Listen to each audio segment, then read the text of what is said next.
Ces temps-ci, je me considère vraiment chanceux parce que j'ai l'occasion d'essayer des vraiment beaux produits. C'est la deuxième fois en quelques mois où je peux essayer un projecteur 4K. Et celui-ci, le HP 4010, c'est un autre excellent exemple de qu'est-ce qu'on peut s'acheter avec un budget sans avoir dans le fond à dépenser plusieurs dizaines de milliers de dollars. Pour ce qui est des projecteurs 4K, en général, c'est assez encore dispendieux. Celui-ci, comme vous pouvez voir, il est assez massif, très gros. C'est pas vraiment le genre de projecteur qu'on va se promener avec, qu'on va amener dans des réunions, des choses comme ça. Ce qui me fait penser aussi, c'est que, voyez-vous, les pattes sont pas très hautes. Donc, ça cause un peu un problème où l'image est assez parallèle au sol. Donc, c'est vraiment le genre de projecteur qu'on utilise pour fixer au plafond. Dans le fond, il y a même un autre point qui me fait penser ça, c'est-à-dire qu'il n'y a aucun haut-parleur dans ce projecteur-là. Donc, il faut vraiment avoir une barre de son externe pour pouvoir vraiment profiter pleinement de ce produit-là.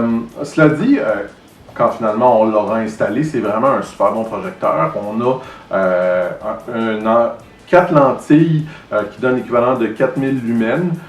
On a une lampe qui va durer environ 5000 heures. C'est pas le mieux j'ai vu, c'est pas le pire, donc c'est acceptable, il n'y a pas de problème avec ça. On a vraiment une très belle image. C'est pas un véritable 4K, comme c'est souvent le cas dans des projecteurs pour cette gamme de prix-là. Ce qu'ils font, c'est qu'ils prennent 4 images à 1080p, ils les combinent ensemble. Alors on a techniquement exactement le même nombre de pixels que du 4K, mais c'est pas réellement une image 4K. C'est un petit trucage qui est fait, mais honnêtement, je vous défie de voir la différence entre l'un et l'autre. C'est vraiment, là, c'est incroyable.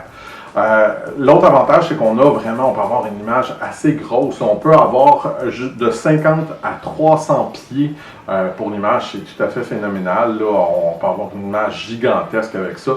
Plus que d'autres même que j'ai essayé, là, c'est assez impressionnant.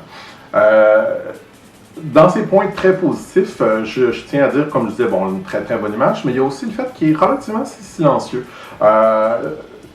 C'est le genre de choses qui peut devenir relativement assez chaud, donc ils ont tous un ventilateur qui leur permet de garder une température un peu moins haute. Or, celui-ci, bon, quand le ventilateur fonctionne, c'est pas trop bruyant, fait que ça fera pas quelque chose qui va vous déranger votre oreille quand vous allez écouter votre film ou des choses comme ça.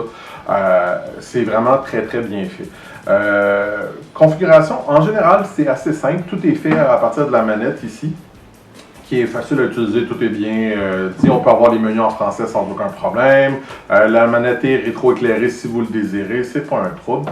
Dans le fond, en fait, je dirais que peut-être son seul défaut que j'ai pu y trouver, parce que oui, je vais arriver tout ça pour défaut, c'est que la configuration initiale n'est pas tout à fait aussi facile que d'autres. Exemple, c'est que certains autres modèles que j'ai déjà essayés, lorsqu'on projette l'image sur l'écran, il va automatiquement s'ajuster lui-même pour trouver le meilleur angle possible imaginable. Lui aussi le fait, mais j'ai trouvé qu'il avait l'air beaucoup moins efficace que d'autres modèles que j'ai essayés.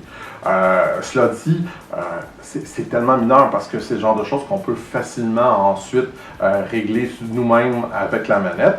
Donc, c'est pas, je peux même pas lui enlever vraiment. C'est juste pour dire que c'est moins facile que d'autres à faire fonctionner. Pour ce qui est des ports, ben, on a 2 ports HDMI. Un seul de ces 2 ports-là est HDC compliant, ce qui veut dire que bon, ça vous permet de changer, d'avoir des vidéos qui ont une certaine protection dessus, l'autre l'est pas. Par contre, vous avez également un autre port si vous voulez connecter votre ordinateur dessus. Alors, ça peut être aussi quand même une façon qu'on peut fonctionner. Je pense que vraiment, ce projecteur-là, c'est pour un cinéma maison. Puis pour le prix, c'est super intéressant. Ça a vraiment beaucoup de bon sens. Puis, tu sais, c'est le genre de choses qui est vraiment positif parce qu'il démarre rapidement, pas bruyant, très bonne image. Alors, si vous êtes si c'est quelque chose qui vous intéresse, un projecteur 4K, je le recommande chaudement. Il est un petit peu plus dispendieux que d'autres modèles. Cela dit, Epson a fait ses marques pour les projecteurs. Alors, je suis convaincu que ça va être un excellent projecteur.